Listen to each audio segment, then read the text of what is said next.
चैतन्य प्रभुं वन्दे नित्यानन्द सहोदितम् श्रीनन्दनन्दनं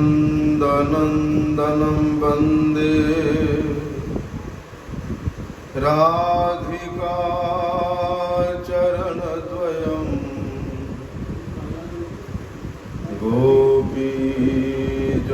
गोपीजनसमायुक्तं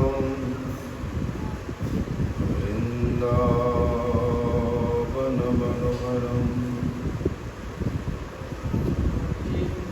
निन्दन्तं पुलकोत्करेण विकसन् नीपप्रसून्नछविं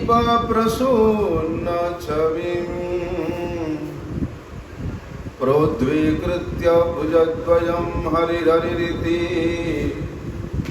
उच्चैर्वदन्तं मुहुः नृत्यन्तं धृतमश्रुनिर्झरचै सिञ्चन्तमुर्वीतलम् गायन्तं निजपार्षदैः परिवृतं श्रीगौरचन्द्र नुमः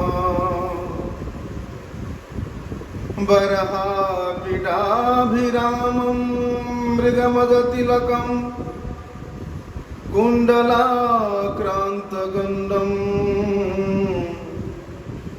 कञ्जाक्षं कम्बुकण्ठं स्मितसुभगमुखं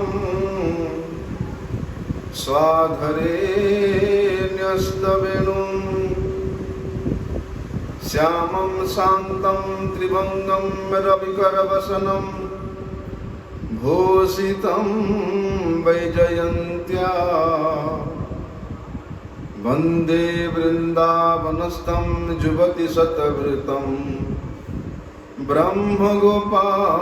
ब्रह्मगोपालवेशम्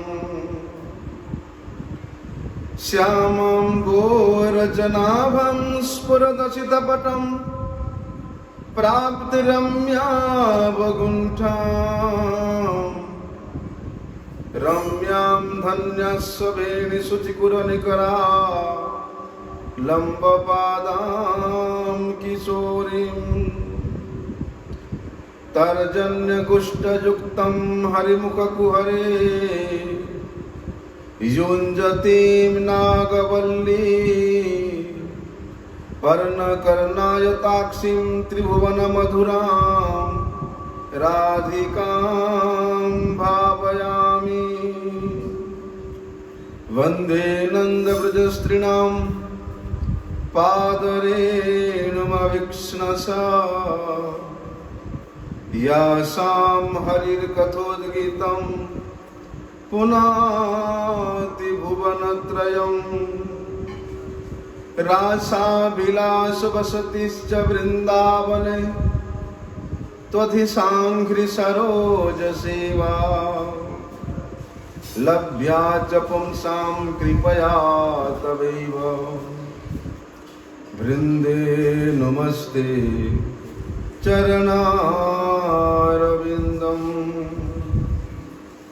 पतितपावन परम करुणामय परम आराध्यतम गुरुपाद पद्मम् नित्यलीला प्रविष्टम विष्णुपाद परमहंस परिव्राजकाचार्य वर्ज्य अष्टोत्तर शत श्रीमद श्री भक्ति वल्लभ तीर्थ गोस्वामी गुरु महाराज के श्री अभय चरण कमल में अनंत कोटि साष्टांग दंडवत प्रणाम करते हुए उनकी अहितु की कृपा प्रार्थना करता हूँ।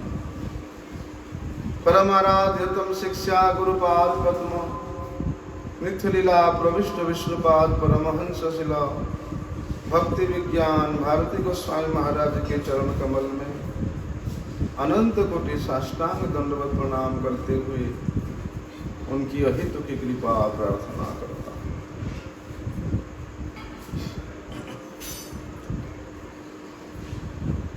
आनंद कंद भगवान श्री गौर श्याम जुगल के स्वरूपभूत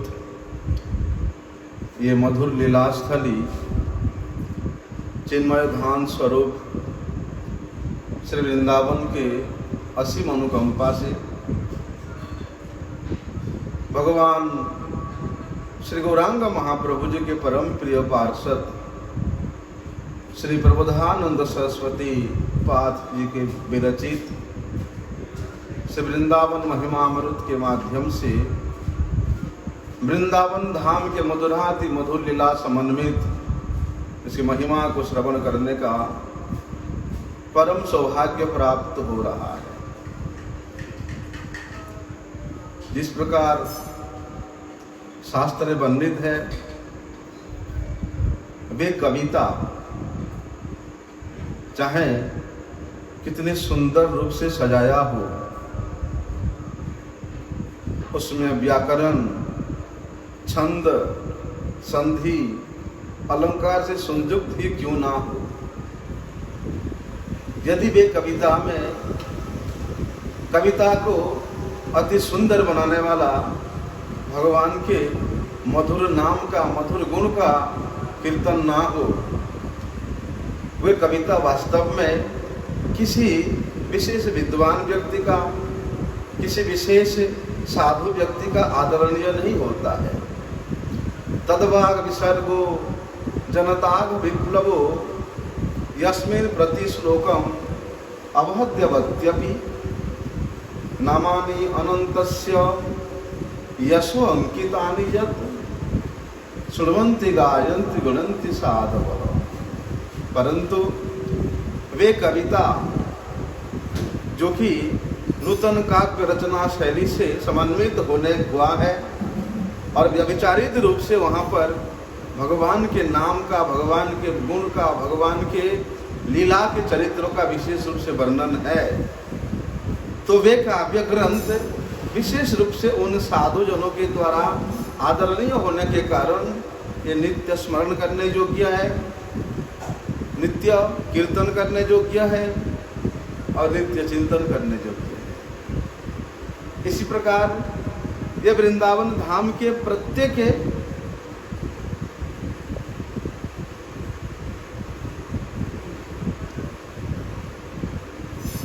ये वृंदावन धाम के प्रत्येक वस्तु जो कि श्री कृष्ण के स्मृति को उत्पादन करती है, वे उस प्रकार स्मरणीय है, उस प्रकार चिंतनीय है और उस प्रकार कीर्तनीय है। इस वृंदावन के प्रत्येक वस्तु में भगवान के साथ अत्यधिक संबंध होने के कारण भगवान स्वयं उन वस्तुओं को अपने स्वहस्त के द्वारा व्यवहार करने के कारण ये अत्यधिक सुंदरता को प्राप्त हो जाती है। जैसे वे कुब्जा जब तक भगवान के संपर्क में नहीं थी या भगवान का दर्शन नहीं किया था, तब उसका रूप का कल्पना करिए। जिस क्षण अपने हृदय अंतरात्मा में ब्रजराज नंदनंदन श्री कृष्ण को बिठा दिया, उसी दिन से देखो वे कुब्जा का सौंदर्य कैसा हुआ। उसी प्रकार इस ब्रज के प्रत्येक वस्तु भगवत संबंधित होने के कारण, भगवान से परम लीला वियुक्त होने के कारण ये सब अत्यधिक सुंदर है, चिन्मय है और सरस युक्त है। देखो, जो वृंदावन में गोपगणों का जो निवास स्थान है वो कैसा है, बोलते उन निवास स्थानों के मध्य मध्य में ऐसे सभ्य जनों का, सभ्य वास्तव में कौन है, जिसके सभ्यता में परम सभ्यता के अधिष्ठात्र देव नंदनंदन श्री कृष्ण ही पूजित होते हैं, सेवित होते हैं। वे ही वास्तव में परम सभ्य जन है और ऐसे सभ्य जनों की विशेष सभाओं की वहाँ उपस्थिति होती, विद्यमान रहती है। और इस सभाओं में मुख्य कारण क्या होता है, उन सभाओं का मुख्य काम होता है, जिस प्रकार सभा कोई वस्तु विशेष, कोई व्यक्ति विशेष के विषय में चर्चा होती है और सभा का वास्तविक अर्थ है सद वस्तु का जहाँ विशेष रूप से गुणगान होता है, भाषण होता है, वही सभा है।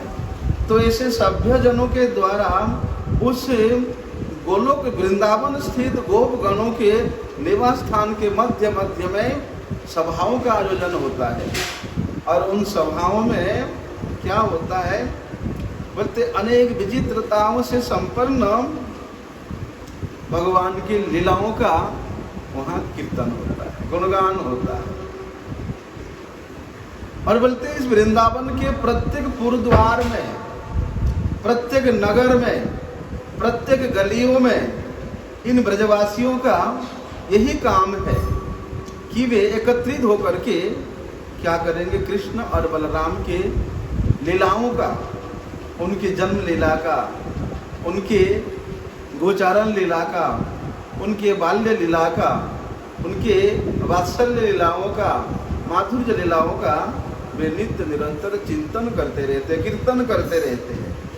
तो भैया बोलते हैं उन ब्रजवासियों के जो भवन है, जो निवास स्थान है, वो इस प्रकार विशेष विशेष विचित्रता से परिपूर्ण है कि वहाँ के जो पुरद्वार है, पुरद्वार मतलब प्रवेश द्वार है, वो प्रवेश द्वार को देखने से ही लगता है कि वे बड़े बड़े नगर जैसा दिख रहा है। पहले जमाने में नगर से पहले पुरद्वार बनाया जाता था, प्रवेश द्वार बनाया जाता था, बड़े बड़े गेट बनाया जाता था। तो वे गेट, वे पुरद्वार इस प्रकार था उस वृंदावन का कि वे बड़े बड़े नगर के जैसा दिखाई देते थे।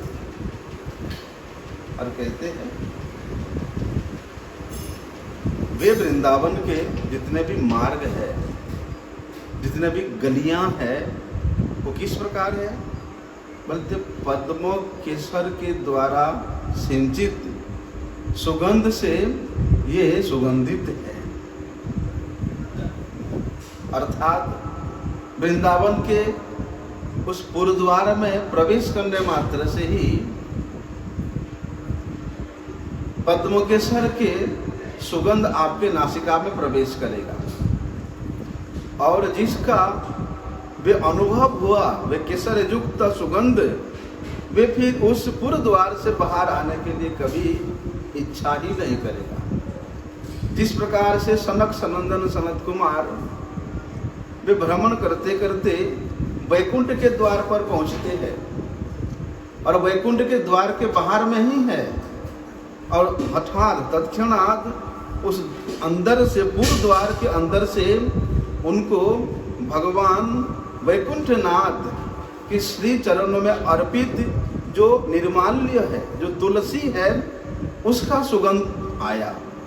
वे सुगंध ऐसा था, वे आघ्राण ऐसा था कि वे ब्रह्म में प्रतिष्ठित ब्रह्मवादी चतुसन भी अपने प्रतिष्ठित ब्रह्म के आनंद को, ब्रह्मानंद को निम्न रूप से त्याग करके वे उस पुर की ओर, अर्थात जिधर से वे सुगंध आ रही है, भगवत चरण अर्पित तुलसी का सुगंध आ रही है, उधर की ओर उनका चित्त धावित हुआ था। बोलते ठीक उसी प्रकार इस वृंदावन के पुरद्वार में प्रवेश करते ही बोलते पद्म केसर राग के द्वारा सुगंधित सुगंध का चित्त वृत्ति में प्रवेश करता है। वे पद्म केसर किस प्रकार है, बोलते यहाँ के सरोवरों में, जिन सरोवरों में, जिन कुंडों में श्री कृष्ण के साथ अनेक प्रकार के लीला करते हैं, गोपांगनाओं के साथ इन पुष्करिणियों में वे जिस प्रकार अनेक प्रकार के लीला करके वहां से विराजमान रहते हैं, तो उस पुष्करिणी के जल को स्पर्श करते हुए जो वायु प्रवाहित होती है, और वे वायु जब पुरद्वार पर आती है, अर्थात उस वृंदावन के प्रवेश द्वार पर आती है, वहां प्रवेश करने वाले के नासिका के माध्यम से चित्त वृत्ति को स्पर्श करके उसको और वहां से बाहर जाने का, अर्थात वृंदावन से बाहर जाने का उसका जो चित्त होता है उसको हमेशा के लिए वहां बंद कर देता है। देखो, तो ऐसे जो विशाल विशाल आकृति वाले ये वृंदावन के घर है, वो कैसा है? ऐसा घर है उस वृंदावन में कि वो दर्शन करने वाला, देखने वाला का भी, देखने वाला के चित्त में अनेक प्रकार के रहस्य जागृत कर देता है। क्योंकि यहाँ के प्रत्येक घर आपस में सम्मुखीनवर्ती है, एक दूसरे के सामने सामने है। लेकिन कहते हैं इस प्रकार वहाँ वो घर विराजमान है, देखने में लगता एक जैसा है, लोगों को भ्रमित हो जाता है। और एक घर दूसरे घर के प्रतिछवि को अपने में प्रतिभात करने के कारण ऐसा लगता है कि एक घर के ऊपर और एक घर विराजमान है, ऐसा प्रतिभात होता है, ऐसा दिखाई देता है। तो कहते हैं वे प्रत्येक घर के प्रत्येक भवन के सामने में विशाल सिंह जैसा आकृति वाले पुरुषों की वहाँ मूर्ति बना हुआ है। और उन मूर्ति के ऊपर में, जो मूर्ति की निश्चल रूप से उन भवनों के सामने अवस्थित रहते हैं, उन मूर्तियों के ऊपर में स्कंध देश में बोलते हैं रत्न सिंहासन विराजमान रहता है। और वे सिंहासन में प्रत्येक भवन के सम्मुख निकटवर्ती वे सिंहासन में कौन विराजते हैं? कृष्ण और बलराम। आप जिस भवन के सम्मुख में जाओगे उसके गुरुद्वार में ही आपको कृष्ण बलराम का दर्शन होगा। ऐसा कोई ब्रजवासी कभी उस विरह में, उस अभाव में नहीं रहता कि कृष्ण बलराम मेरे घर में नहीं आते हैं। अर्थात प्रत्येक घर के द्वार पे जब भी जाओगे आपको वहां कृष्ण बलराम को ही दर्शन होगा। ऐसा जो चिन्मय वृंदावन है, वो बोलते हैं, कहते हैं कि वहां पर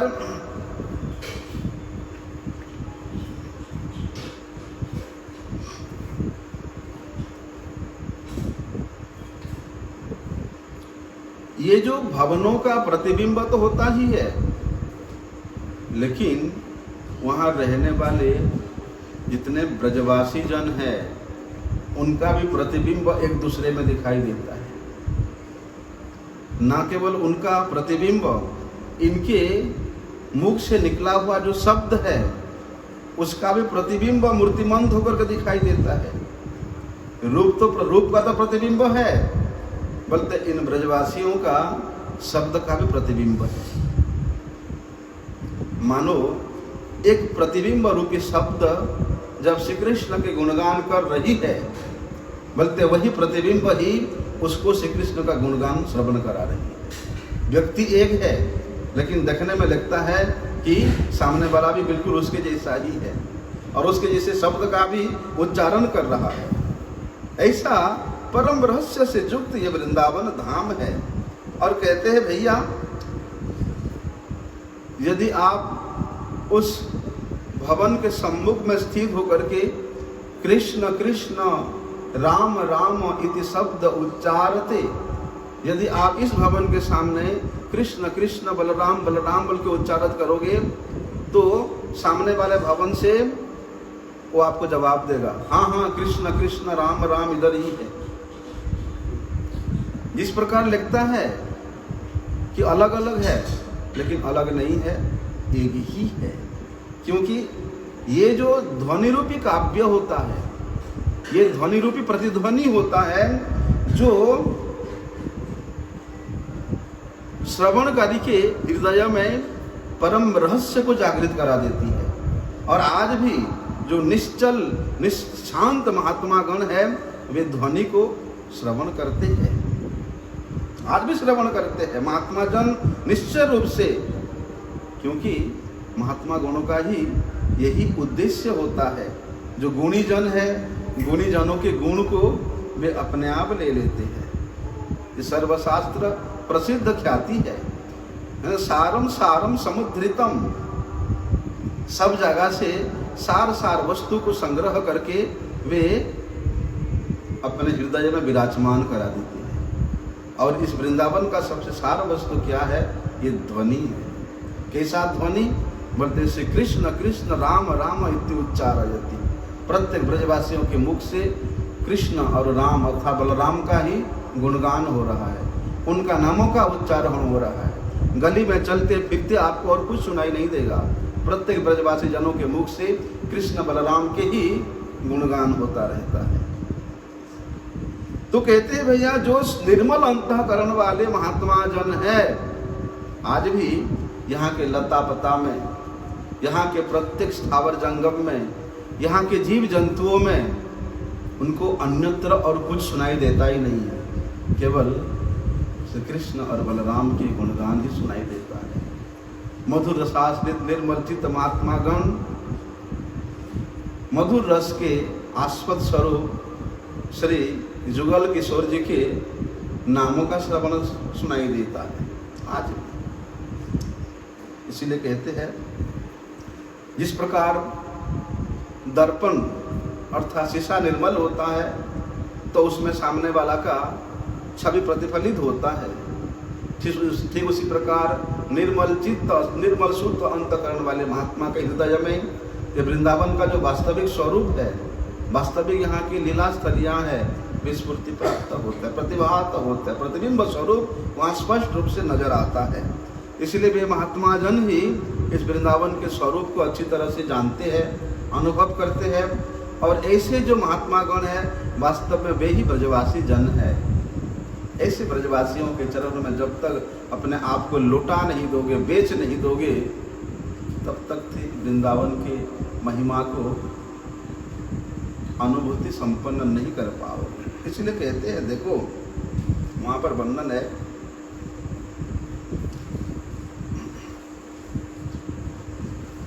ऐसा वहाँ प्रतिभात होता है जैसे बाहर से कोई व्यक्ति इस वृंदावन में आता है और वो देखता है, क्योंकि ऐसा इस वृंदावन का रचना है। जिस स्थान पे कुछ ब्रजवासी एकत्रित होकर के श्री कृष्ण की गुणगान कर रहे हैं और उसके ठीक सामने वहाँ कोई नहीं है, लेकिन देखने में लगता है कि वहाँ पर भी वे ब्रजवासी जन एकत्रित होकर श्री कृष्ण गुणगान कर रहे हैं। बाहर से कोई व्यक्ति आता है तो जो सत्य स्वरूप जहाँ पर वो लोग गुणगान कर रहे वहीं नहीं जाकर के उनके प्रतिबिंब स्वरूप में जाकर के वो लोग पूछते हैं, उनसे सत्य जैसा व्यवहार करने लगते हैं। वास्तव में वे छवि होता है, प्रतिबिंब होता है, और प्रतिबिंब के साथ यदि कोई व्यवहार करे, वार्तालाप करे, तो वे तो हास्यास्पद है ही, लोग तो हंसेंगे ही। अरे देखो मैं यहाँ खड़ा हुआ हूँ और वो वहाँ मेरे छाई से बातें कर रहा है। तो बाहर से इस प्रकार कोई व्यक्ति वहाँ आता है तो साक्षात समझ करके वो प्रतिबिंबों में व्यवहार करने लग जाता है, प्रतिबिंबों से बात करने लग जाता है। अर्थात वहाँ उपस्थित जो ब्रजवासी जन हैं उनके हास्यास्पद का वे विषय बन जाते हैं। इसीलिए इस वृंदावन में जिस किसी स्थान पर भी श्रीमद नंदकुल चंद्रमा भगवान श्री कृष्ण उपस्थित हो जाते हैं, वहाँ तो भैया उनके शरीर के, उनके श्री अंग के कांति को देख करके, उनके श्री अंग के प्रवाह को देख करके सर्वदा परमानंद के झरना वहाँ निर्झरित होती रहती है।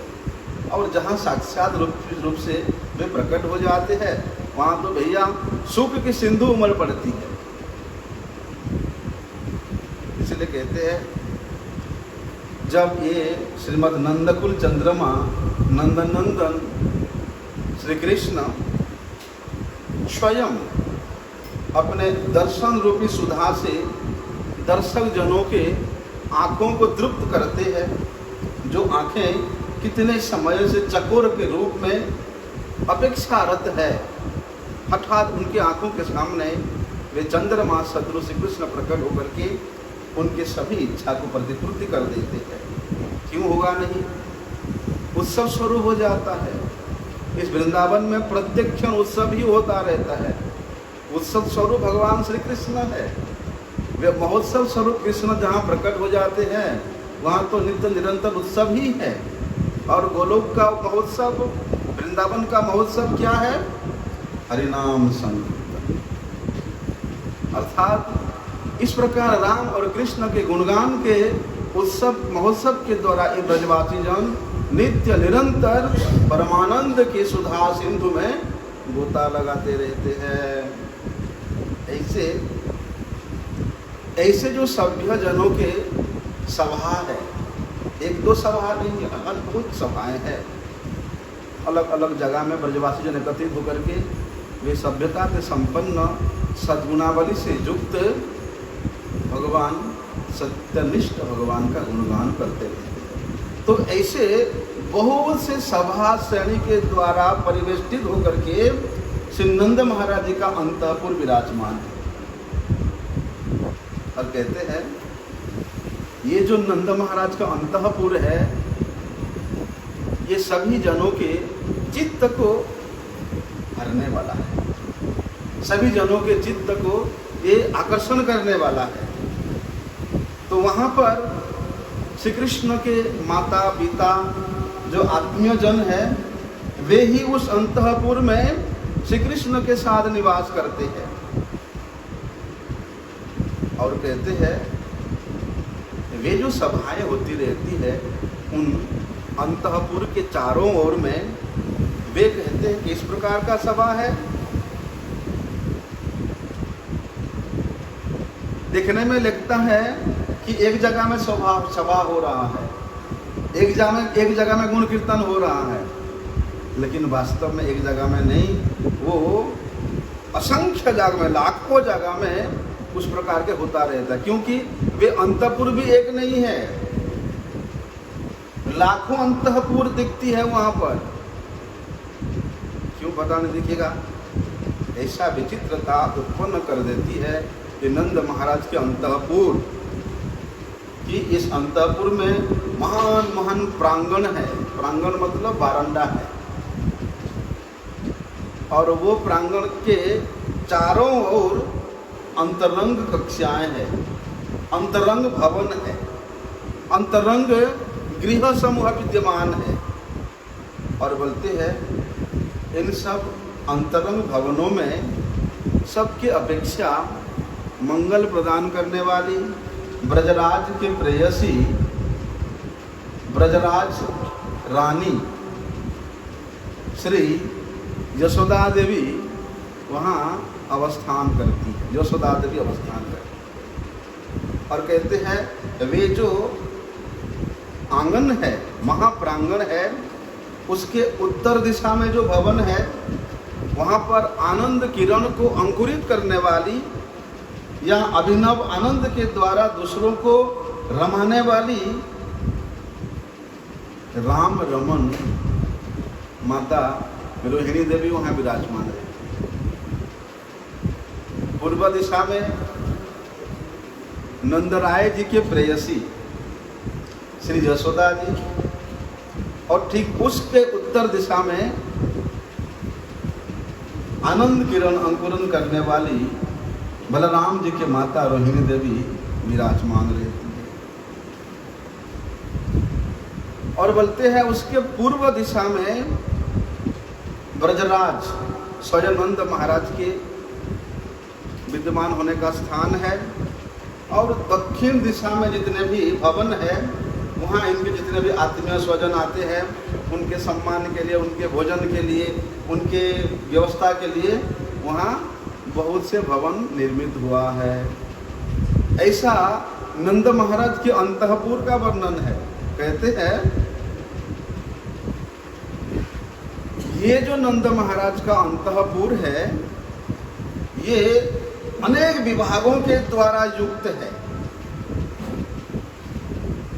और जितने भी विभाग है यहाँ, उन सब विभागों में भगवान श्री कृष्ण के जो अंतरंग पार्षद है, उनके अंतरंग बंधु है, वे लोग विराजमान रह करके सभी जनों को परिपुष्ट करते हुए सभी को आनंद प्रदान करते रहते। कहते हैं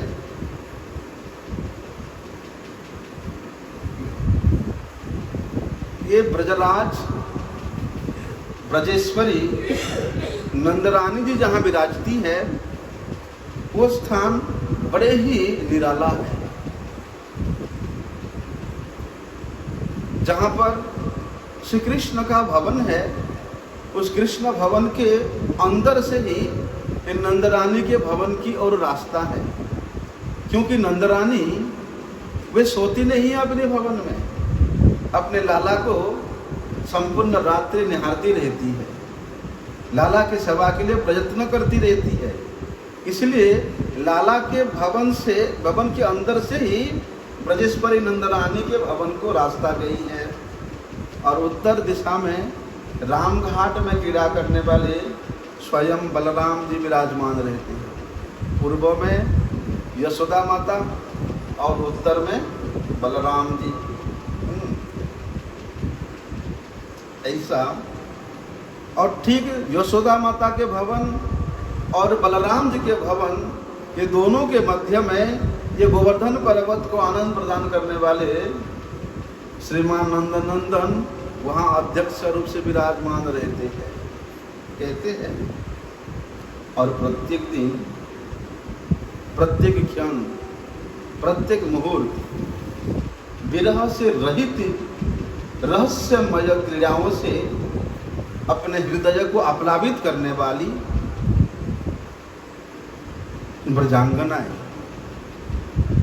वे सभा मंडपों के, उन सभा स्थलों के मध्यवर्ती जो स्थान है, जिसको जीव गोस्वामी जी ने चौथी कक्षा के रूप में वर्णन करते हैं, उन लक्ष्मी गणों से भी परम श्रेष्ठ श्री कृष्ण प्रेयसी इन गोपांगनाएं वहां विराजमान रहती। तो ये नंद भवन के निर्माण की शैली है, नंद अंतःपुर के निवास स्थान का शैली है, किस स्थान पे किसका भवन है, किस प्रकार से कौन रहता है।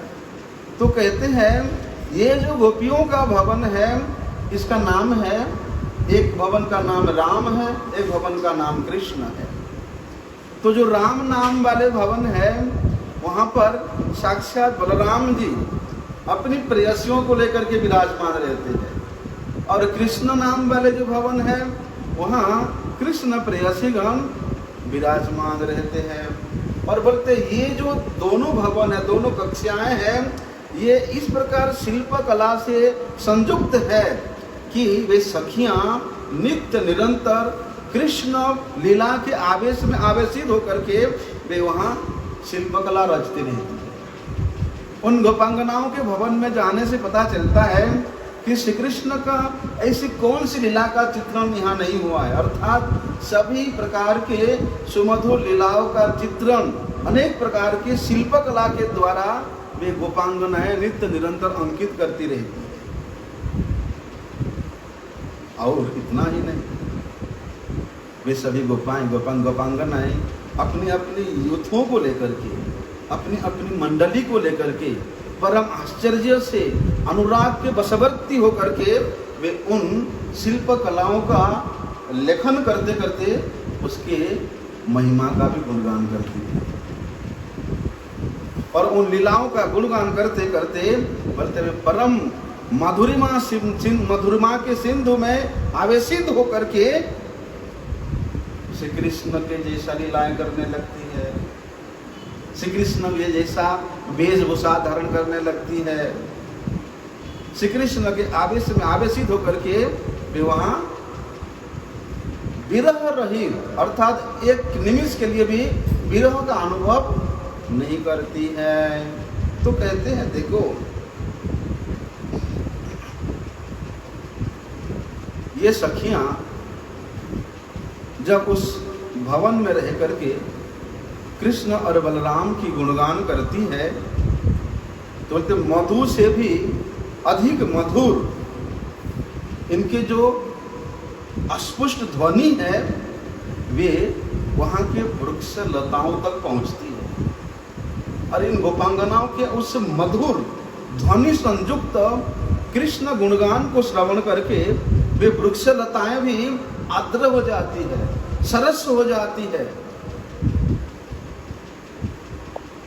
और वे वृक्ष लताएं भी इस प्रकार से इच्छा प्रकाश करती है जैसे वे ये दोनों स्वभाव वाले, अर्थात बलराम के प्रेयसी संयुक्त गोपियों का और कृष्ण प्रेयस पत्नी रूप उनके प्रेयसियों का दर्शन करने के लिए आर्द्रचित्त होकर के उनके और वे वृक्ष लताएं निहारती रहती हैं, क्योंकि ये वृक्ष लता ये साक्षात मूर्तिमंत है, यहाँ चिन्मय स्वरूप है। कहते हैं ऐसा जो वृंदावन का संरचना है उसके विषय में श्री जीव गोस्वामी पाद जी बड़े सुंदर बात कहते हैं।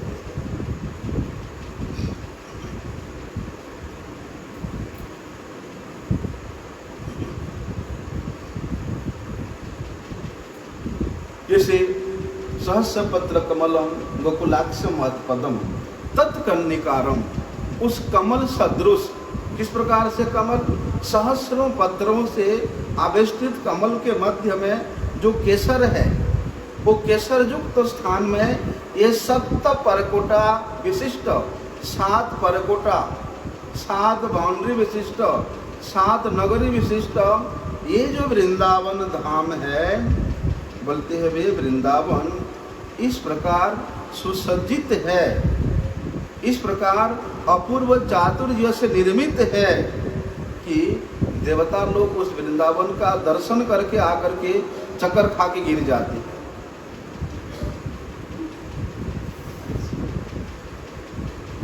और एक व्यक्ति जैसे अनेक प्रकार के अलग अलग वेश धारण करके अलग अलग शोभा को बढ़ाते हैं, एक व्यक्ति है लेकिन अलग अलग समय में अलग अलग वस्त्र धारण करके भी अभिनय करता है, बढ़ते ठीक उसी प्रकार यही वृंदावन एक ही भवन, कभी भी एक तल में, कभी 2 तल में, कभी 3 तल में हैं, इस प्रकार प्रतिभाग होकर के, दर्शन होकर के इस धराधाम में, इस वृंदावन की भूमि में विराजमान है।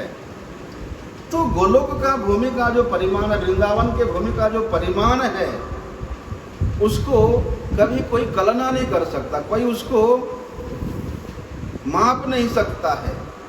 इस प्रकार उच्चतर रीति से बना हुआ है कि सभी घरों के श्रेणी में, अर्थात सभी घरों के लाइन में इस प्रकार वहाँ दिखाई देता है कि एक घर दूसरे घर को अपने वक्षस्थल पे धारण करके विराजमान है, और इस प्रकार का दर्शन दे करके वहाँ के भवन भी बोलते हैं उस वृंदावन वासी जनों के मन को हरण करती रहती है। और ये वृंदावन की संरचना ये स्वयं श्रीमती राधा रानी की इच्छा से हुई। श्रीमती राधा रानी ही इस वृंदावन की संरचना किया है, इस प्रकार का होना चाहिए उनका लीलास। कई बार होता ना ऐसे, घर जब बनता है, विशेष रूप से जब किचन होता है, किचन में कैसा बनेगा, कैसा टाइल लगेगा, वो माताओं का ही उसमें अधिकार होता है ना, माता लोगों का अधिकार होता है। उनकी इच्छा का कि टाइल नहीं लगेगा, उसको 10 बार फुटाएंगे, नहीं यही बड़ा लगाओ, बोलते उसी प्रकार ये वृंदावन की संरचना भी श्रीमती राधा रानी की इच्छा से हुई, क्योंकि श्री कृष्ण चंद्र जब श्रीमती राधा रानी से यही कहते हैं कि भूमंडल में जाकर के लीला करने का समय आया है, तब श्रीमती राधा रानी यही कहती है कि हे श्याम सुंदर, जहाँ वृंदावन नहीं, जहाँ गोवर्धन नहीं, जहाँ जमुना नहीं, वहाँ पर लीला की परिकल्पना असंभव है। तब श्रीमती राधा रानी स्वयं से वृंदावन की संरचना करके यहाँ भेजी है, ये नित्य वृंदावन है। तो कहते हैं भैया ये वृंदावन में जितने भी भवन है उसका जो भित्ति है, भित्त है, भित्त समझते ना, वो मणियों के द्वारा निर्मित हुई है, और ये मणिमय भित्तों में प्रत्येक घर का परस्पर प्रतिबिंब पड़ता रहता है। इसीलिए क्या होता है, वे भवन स्वयं एक होकर के भी दूसरे पर प्रतिबिंब होने के कारण ऐसा लगता है कि ये भवन सामने वाला भवन को अपने सिर पे उठा करके रखा है। बोलते सभी घरों के चारों ओर से इस प्रकार के द्वार बना हुआ है, कि एक का द्वार दूसरे घर के द्वार के बिल्कुल सामने है, पर अब सम्मुखीन होकर के, आपस में एकदम सम्मुखीन होकर के वे उस वृंदावन के भवनों की शोभा को बढ़ा रहे हैं।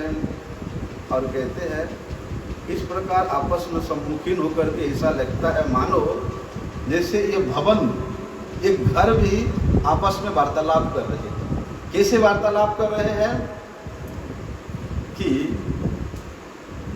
एक घर बोलती है दूसरे सामने वाले घर से, जानती है आज वे माखन चोर कन्हैया मेरे पास आए थे, तो अपने सारे अनुभव को वे मकान, वे घर अपने सामने वाले घर को बताती है। बस नित्य प्रति श्री कृष्ण इन लाइन लगा करके घरों में जाते हैं और माखन चोरी करते हैं। बोलते हैं हम तो यहीं तक सुना है, अरे वे गोपियों के चित्त को हरण करने के लिए जाती है, गोपियों को आनंद वर्धन करने के लिए जाते हैं। लेकिन यहाँ तो भैया वे भवन भी मूर्तिमंत होकर के अपने आप को धन्याति धन्य समझ करके वे भी अनुभव करती है कि हाँ आज श्री कृष्ण मेरे पास पधारे। ऐसे एक दूसरे भवन आपस में वार्तालाप करते हुए वे परम आनंद के सागर को वहां बहाते रहते हैं, आनंद। और कहते हैं जिस प्रकार आमने सामने भवन है, जिस दिशा में जो भवन है उस दिशा वाले भवन में जब श्री कृष्ण जाते हैं, बोलते वही दिशा आनंदित होकर के सामने वाले दिशा को कहती है। कितना सूक्ष्म दर्शन है श्री जीव गोस्वामी जी का। तो कहते हैं देखो वहां तो भैया इस प्रकार के शोभा, इस प्रकार के महानंद उपस्थित हो जाती है जिसको सभी घर देख करके वाह वाह करती है। ये क्या है, ये क्या है, ऐसा कह करके वे विमुक्त हो जाते, आनंदित हो जाते हैं। अर्थात उन घरों की जो सर्वोत्कृष्टता है वो इसी से ही प्रकाशित होता है कि वहां पर श्री कृष्ण का गमन होता है। देखो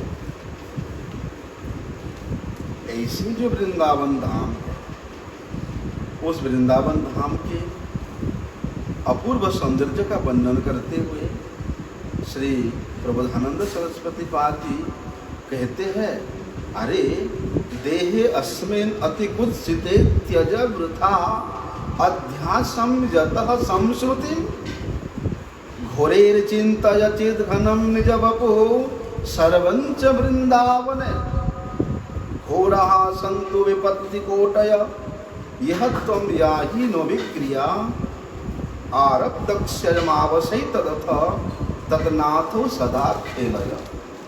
देखो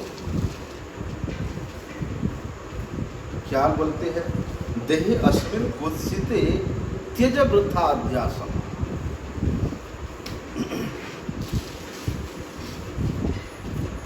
ये शरीर इतना कुत्सित है, कुत्सित मतलब ये इतना गंदा है।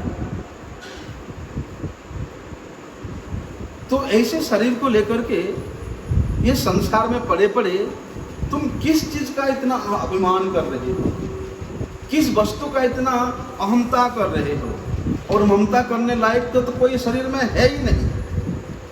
इसलिए श्रीपाद जी कहते हैं ये शरीर और शरीर संबंध जितने वस्तु है उसको तुम त्याग दो, त्यज वृथाध्यासम। और शरीर के द्वारा जितना भी तुम्हारा अध्यास है, अर्थात जितना भी तुम्हारा अभ्यास व्यवहार है, उसको भी तत्क्षणात् त्याग दो। और क्या करना, घोरा निंदय चिद्घनम। शरीर के द्वारा जो कुछ भी मैंने किया हूँ उसका तिरस्कार करते हुए, उसका निंदा करते हुए, इसके प्रति विमोहित होकर के क्या करना, बोलते चिद्घनम निज वपु सर्वंच वृंदावन है, वृंदावन में आ जाना। और वृंदावन में आकर के अपने उस कुत्सित शरीर को यहाँ किस प्रकार से देखना, बोलते हैं चिद्घनम निज वपु, अब तो मेरा शरीर चिन्मय हो गया। जिस वृंदावन के रज परम चिन्मय, परम पवित्र, परम सुखकर है, उस वृंदावन के रज में गड़ागड़ी देने से, लूटपुट करने से वो शरीर क्या कभी कुत्सित हो सकता है? वे परम चिन्मय बन जाता है, वे परम पवित्र बन जाता है। तो ऐसा वृंदावन के रच में अपने आप को पुनः पुनः बार बार अवगाहन कराते हुए अपने आप को चिद्घन जान करके और इस वृंदावन के प्रत्येक वस्तु को चिदानंदमय जान करके इस वृंदावन में रहना, और यहाँ रहते हुए यदि घोरा संतु विपत्ति कोटयः, यदि करोड़ों करोड़ों विपत्ति भी आ जाए, पहाड़ जैसा दुख कष्ट तुम्हारे सिर पे आकर के पड़ जाए, तो भी विचलित नहीं, विकारग्रस्त नहीं होना। और प्रारब्ध क्षयमान से था, भैया जब तक तुम्हारा प्रारब्ध क्षय नहीं होगा तब तक ये त्रिताप के द्वारा जर्जरित होना पड़ेगा। जैसे ही प्रारब्ध खत्म हो जाता है, बोलते हैं यहाँ पे किसी प्रकार का विपत्तियाँ, किसी प्रकार के दुख कष्ट, तुमको सब सुख लगने लगेगा, परम आनंद लगने लगेगा। कोई गालियाँ देगा तो लगेगा कि मेरा स्तुति कर रहा है, कोई तिरस्कार करेगा तो ऐसा लगेगा कि मुझे कितना सम्मान दे रहे। एक संत थे वृंदावन में, बड़े निराला संत, सिद्ध बाबा, बरसाना में थे, पंजाब की शरीर था उनका। सिद्ध महात्मा के नाम से वे विख्यात थे ब्रज में। अभी सिद्ध महात्मा के नाम से लोग आते हैं, पूछते हैं कि बाबा बड़ी परेशानी हो रहा है घर में, लाली बड़ो है गो, वो शादी ना है लो, कछु उपाय बता दे बाबा, लाली को शादी है जाए। ए बाबा घर में अच्छी तरह से चलना आ रहा है, कछु काम कर दे, कछु भालो भालो है जाए। इस प्रकार यदि कोई व्यक्ति पूछता बाबा के पास आकर के, वे क्या करते थे, अपने खड़ाऊ को उठा करके जोर जोर से अपने सिर पे मारते थे, फिर वे पूछने वाले लोग भाग जाते थे। हाँ, यदि कोई आके बाबा के सामने बैठ करके पूछे कि बाबा न कि लाला लाली को कुछ लीला सुनाई दे, भगवान के नाम का कुछ महिमा सुना दो बाबा, भगवान की कुछ लीला सुना दो, बाबा बड़े प्रेम से बिठाते थे और भैया रात दिन पता नहीं चलता बोलते रहते थे। ऐसा यदि यहाँ आकर के कोई प्रतिष्ठा देगा तो वो स्वर्ग के विष्टा जैसा लगेगा। यहाँ आकर के यदि कोई तुमको पूजा करता है तो ऐसा लगता है कि तुमको वो पदाघात कर रहा है। यहाँ आकर के कोई प्रतिष्ठा दे रहा है तो ऐसा लगेगा कि उसके वो बाघिन शेरनी उसको खाने के लिए आया है। बोलते हैं जब वृंदावन भूमि का आश्रय वे अपने हृदय अंतरात्मा से ले लेता है, अर्थात वृंदावन भूमि का एक कण भी अपने चिन्मयता स्वरूप में उसके हृदय में प्रतिभात हो जाते हैं, तब तो फिर उसको ये शरीर और शरीर संबंधी जितना भी व्यवहार है वो अत्यधिक कुत्सित लगने लगता है। और कहते हैं प्रारब्ध अक्षय मान तथैव तदनाथ सदा खेलय। जब प्रारब्ध खत्म हो जाता है और इस प्रकार परम पवित्र स्थिति उसके हृदय में प्राप्त हो जाता है, बोलते हैं तब यहाँ पर क्या चिंता करता है, बोलते हैं तदनाथो सदा खेलय। श्रीमद् राधा कृष्ण जोड़ी सरकार यहाँ किस प्रकार से खेला करते हैं, किस प्रकार से लीला करते हैं, उसका चिंतन करने का योग्यता उसको प्राप्त हो जाता है। चिंतन करने का योग्यता, दर्शन करना तो भी दूर की बात है। इसलिए इस चिन्मय वृंदावन भूमि का आश्रय लेने से ये वृंदावन भूमि आश्रय लेने वाला व्यक्ति को वही योग्यता देता है कि भैया यहाँ आ गया तो एक ही काम कर, वस्तु चिंतन करते रह। क्या चिंतन करते रहना कि गिरिराज में ठाकुर जी आते थे और यहाँ ऐसे ऐसे गौएं चरा करके लीला करते थे। ये ब्रजभूमि, ये ब्रजरज उसको अधिकार देता है, और अधिकार के बिना यदि हम लोग उसको चिंतन करने लग जाएंगे तो फिर हमारा बुद्धि विपर्जय हो जाएगा, और विपर्जय ग्रस्त बुद्धि को लेकर के कभी भी हम लोग भजन साधन नहीं कर सकते, भगवान का लीला चिंतन नहीं कर सकते हैं। इसलिए कहते हैं देखो कि दिव्य स्वर्ण सुनील रत्न सुभगम लीला सनालारूढ़ भोज मुरलीधरम पृथुल सदवेणी सुरबहोर्ज्वलम संवितोज्वल सोनपीतवसनम कंदर्प लीलामयम श्री वृंदावन कुंज एव किमपि ज्योतिर्द्वयम सेव्यताम। कहते हैं जब इस वृंदावन भूमि आश्रय लेने वाला साधक को भी योग्यता प्रदान करता है, तब यहाँ पर कंदर्प लीला से युक्त एक अनिर्वचनीय ज्योतिर्मय जोड़ी का दर्शन होता है। किस प्रकार के जोड़ी? वे इस वृंदावन के कुंजों में मुरली बजाते हुए दिखाई देते हैं। वो कैसा है? बोलते उसमें से एक जो है, वो दिव्य जोड़ी में से एक जो है वे दिव्य स्वर्णवर्ण से युक्त है, तो दूसरा सुंदर इंद्र नीलमणि से विशिष्ट है। एक के हाथ में नीलिमा युक्त रक्तवर्ण विशिष्ट लाल पद्म है, तो दूसरे के हाथों में मोहन मुरली है, और एक के सिर पर विशाल बेड़ी सुशोभित है, तो दूसरे के शीश पर मोरपुंछ सुशोभित हो रहा है। परिधान में कैसा? बोलते एक ने उज्जवल रक्तवर्ण का वसन परिधान किया हुआ है, तो दूसरे ने बड़े सुंदर पीतांबर धारण कर रखा है। तो इस प्रकार का जो दृश्य है, ये वृंदावन का रज उसको दर्शन कराती है, उसके चिंतन, उसके स्मृति पथ पे पथिक बना करके उसको जगाती है कि दिव्य वर्ण सुनील रत्न शुभम लीला सनालारूढ़, ऐसा दर्शन उसको प्राप्त होता है।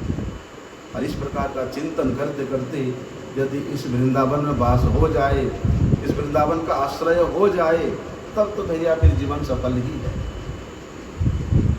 तभी वहाँ कहते हैं कि राधा कृष्णो परम कुतुकाध्यर्थ तत्पाद पादानम चित्वा पुष्पादिकम उर्विधम श्लाघ्य मानो जुषाति स्नानाद्यम यत् सरसि पुरतः खेलतो यत् सखाद्यहि खेलति यत् खगाद्यहि वृंदारण्यम परम परमम तन्न सेवते कोवा।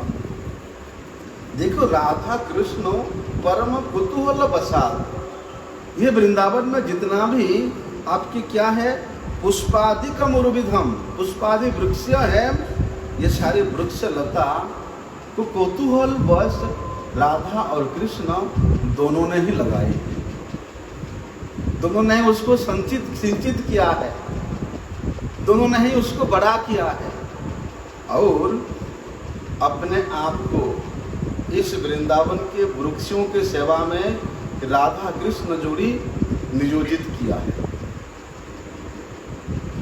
तो यहाँ के वृक्षों का महिमा देखो। अब तक तो सुना था कि वे गोपाल है, गौओं का सेवा करता है। अरे नहीं, ये वृंदावन में जितने भी वृक्ष लताएं हैं, वे सभी वृक्ष लताओं को वे स्वयं इसका उत्पन्न किया है। और कहते हैं, क्या करते हैं, चित्वा पुष्पादिकम उर्विधम, बोलते स्वयं राधा कृष्ण दोनों उन वृक्षों से, उन लताओं से पुष्प चयन करते हैं। किसके लिए चयन करते हैं? बोलते श्लाघ मानो जुषाते, अपनी स्वयं के सेवा में लगाने के लिए। ये सब कुतूहल बस कर रहे हैं। और बोलते स्नानाध्य यत् सरसी सुरितः, यहाँ के जितने भी सरोवर हैं उन सभी सरोवरों में ये राधा कृष्ण जोड़ी क्या करते हैं? स्नान करते हैं। वहाँ के पक्षियों के साथ खेलत तो यद खगाध्य ही, वहाँ के पक्षियों के साथ वे खेलते हैं। और ऐसे जो सर्वांग सुंदर वृंदावन धाम है, उसका सेवन भला कौन करने का इच्छा ना करे, जहाँ के प्रत्येक वस्तु में श्री राधा कृष्ण की स्पर्श की स्मृति है, खेला की स्मृति है, लीला की स्मृति है, उनको संजोने संवारने का स्मृति है। ऐसा वृंदावन, ऐसा कौन व्यक्ति होगा जो उस वृंदावन का आश्रय नहीं लेगा या महिमा श्रवण करने के उपरांत भी वे वृंदावन से अन्यत्र कहीं जाने का इच्छा करेगा।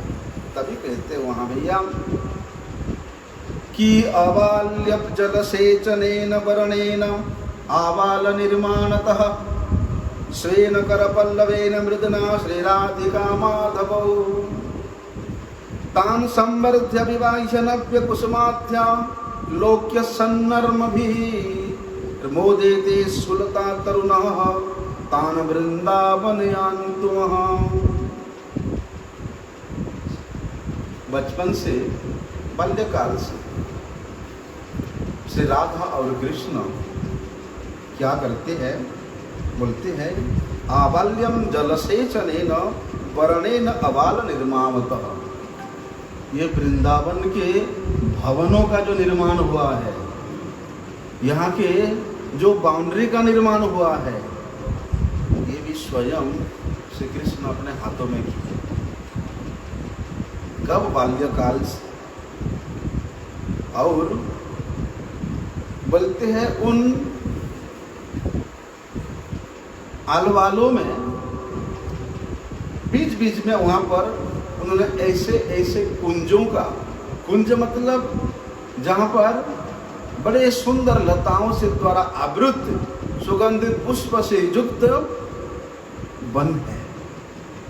मध्य मध्य में, उस बाउंड्री के मध्य मध्य में वे उस प्रकार के कुंजों का निर्माण करके क्या करते हैं कि स्वेन करपल्लवेन मृदुना श्रीराधिका माधव, स्वयं के करपल्लव के द्वारा, स्वयं के हाथों के द्वारा उन कुंजों के लताओं में जल दे करके, सिंचन करके वहां की शोभा को बढ़ाते हैं। इसलिए कहते हैं ना, अरे वृंदावन में जाकर के वहां के पत्ते नहीं तोड़ना, वहां के वृक्ष को भी आघात नहीं पहुंचाना, वहां के जीव जंतु को भी किसी प्रकार का कोई दुख नहीं देना। इसी कारण से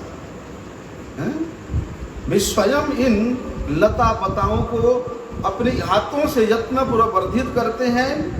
और यान सर्वद्य विवाह्य नव्य कुसुमाद्य लोक्य सन्नर्म भी बोलते हैं, जब वे लता पता बड़े होकर के पत्र पुष्प के द्वारा समन्वित हो जाता है कि राधा कृष्ण जोड़ी सरकार उसको देख करके बड़े आनंदित होते हैं। हास परिहास करते हुए वे कुंज में अनेक प्रकार के लीला करते हुए आनंद को प्राप्त करते हैं। तो ऐसे जो वृंदावन भूमि, वृंदावन के कुंज, वृंदावन के वन नित्य निरंतर श्री राधा कृष्ण को आनंद प्रदान करती रहती है। बोलते हैं तान वृंदावयान नुमः, उस वृंदावन भूमि को, उस वृंदावन के वृक्ष लता को, उन वृंदावन के कुंजों को, उन वृंदावन के सरोवरों को पुनः पुनः बारंबार प्रणाम करते हुए उनकी कृपा प्रार्थना करना चाहिए। आगे का विश्व का वंशा कृपा सिंधु पतितानं पावने